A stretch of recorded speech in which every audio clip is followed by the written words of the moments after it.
Hello and welcome to Being PWP. If you're about to start your training to becoming a PWP, congratulations. You're about to step into a role that is both demanding and rewarding. In this video, I'll be sharing with you everything I wish I knew before starting the course, such as the pace of the course, the risk of burnout. I'll be also sharing with you practical tips for balancing work life with university life. Plus, stick around to hear what I did to help me stay organised, stay motivated, and thrive as being a PWP.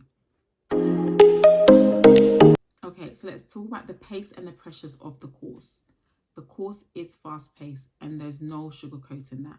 One day you'll be in lectures learning about theory. The next day you will be in clinical settings seeing clients.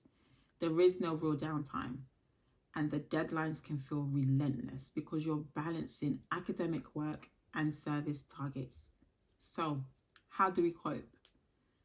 My advice would be, do not leave anything to the last minute. Even if you can't start an assignment right away, create an outline of ideas or create a rough plan. An essential tool will be create a planner or use a digital calendar. That small step will help you later and give you that head start that you need. Make sure you mark out all the key dates, so lectures, submission deadlines, supervision sessions, and even personal commitments, because being able to see everything in one place will help you to stay in control and reduce that stress for you later on down the line.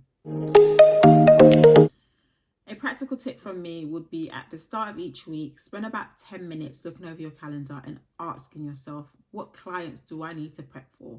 What deadlines do I have coming up? Where can I fit in some rest? This is really important as this habit will make a massive difference between helping you feel in control and feeling like you're drowning. The role is like imagining that you're juggling a set of balls and you have to keep all the balls up in the air. Admin, coursework, your personal well-being.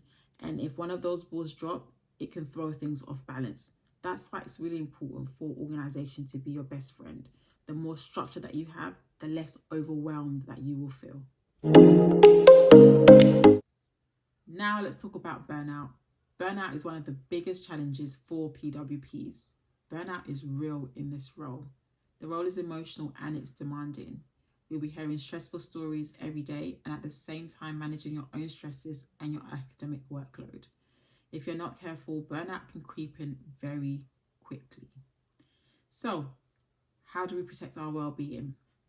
Here are some helpful tips that I wish I had utilised as a trainee PWP. Firstly, utilise supervision. Supervision wasn't something that I utilised as becoming a trainee PWP because I didn't quite understand the aim and the reason behind it. Supervision is not a tick box exercise. It's a space for you to reflect and for you to offload and get support. Bring anything that feels overwhelming, whether it's challenging clients or the workload, even work-life balance. The supervisors are there to help you to problem solve and to also help you stay grounded.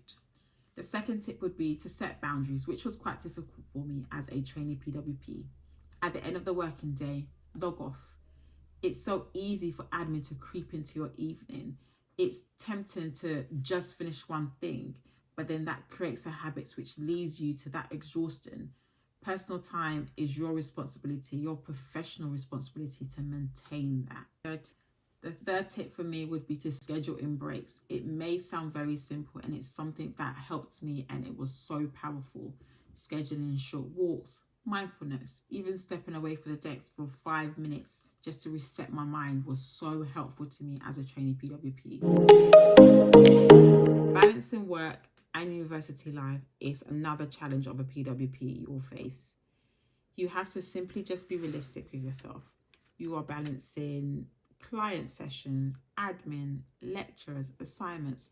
Again, it goes back to that organization. Scheduling yourself some downtime. Schedule downtime as you would a meeting. Treat it as important because it is. Scheduling a walk, speaking to a friend, relaxing with a book. All of these moments will help you to stay resilient. In order for you to create and maintain that balance between your work and your university life, create a planner. Use a color-coded. Block out work, rest, and study. At the start of each week, block out time to study, to work, and to rest.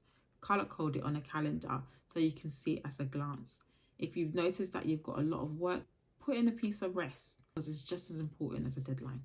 Okay.